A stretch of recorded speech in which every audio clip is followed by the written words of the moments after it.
Miss হবে না আপনার পছন্দের টিভি শো। দেখুন জি5 অ্যাপে একদম ফ্রি। আমি যা করেছি রাকা দিদির ভালোর জন্য করেছি। আমি জানি রাকা দিদি সুখী হবে এতে।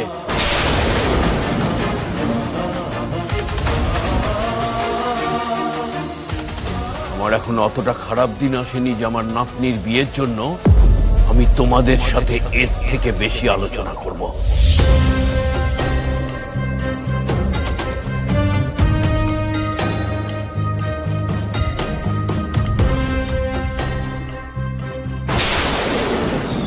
খেটে গেল রাকা, এটা তো প্ল্যান ছিল না। এটা তো প্ল্যান ছিল না। আমার জীবনে এরকম কিছু হয়নি যেটা আমার গোলকিপার বুকে লেখা নেই। এগুলো কি হচ্ছে? আমার হাত,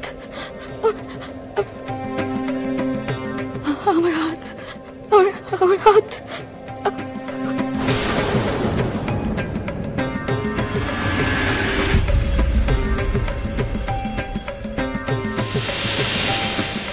রাকা, রাকা কি হলো তোমার? রাকা, আমি এখন কি করব?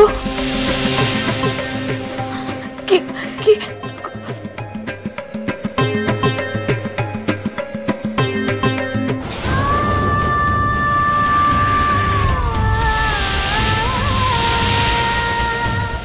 দিদি ভাই, রাকা, রাকা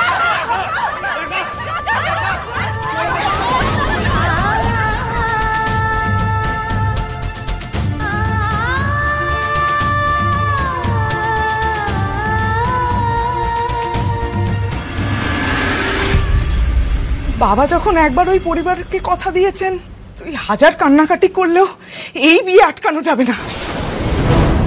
নো নো নো মা, ওই বুড়োটার সাথে কিছুতেই রাকার বিয়ে হতে পারে না। Come on. কি বলছিস? কোন যুক্তিতে আটকাবি? বাবা তো এই যুক্তি শুনলে এক নিমেষে উড়িয়ে দেবেন। বিয়ে করার ইচ্ছে নেই, এই সমস্ত যুক্তি এই বাড়িতে খাটে না। অন্য যে কোনো পরিবারে এই যুক্তি খাটতেই পারে, কিন্তু আমাদের বাড়িতে ধোপে টিকবে না।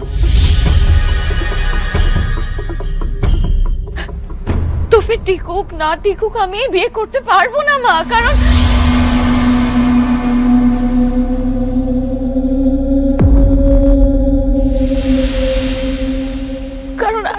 আমি অন্য একজনকে ভালোবাসি। আমি তাকে বিয়ে করতে চাই।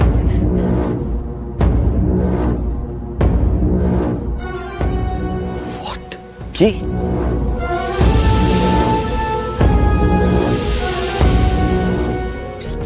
এই কাজটা করতে পারলি? তুই জানিস না এই বাড়িতে প্রেম করা যায় না? তুই জানিস না প্রেম করলে শুধু যন্ত্রণা পাবি, শুধু। এটা কি করলো রায়ন? কেন করলি? সবটা জেনে শুনেও কেন এরকম কাণ্ড ঘটালি তুই? কোন মুখে বাবাকে আমি এই কথাটা বলবো? কিভাবে বলবো? রাকার মন যদি অন্য কোথাও বাধা পড়ে থাকে তাহলে তো ও বিয়ে করেও কোনো শান্তি পাবে না। অথচ এই বিয়েও আমি আটকাতে পারবো না। কি হবে? আমি তো কিছুই বুঝতে পারছি না।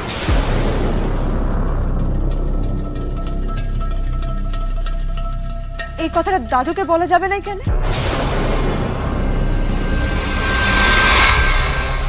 মানে ভালোই তো বাসিছে, কোনো অন্যায় তো করে নাই।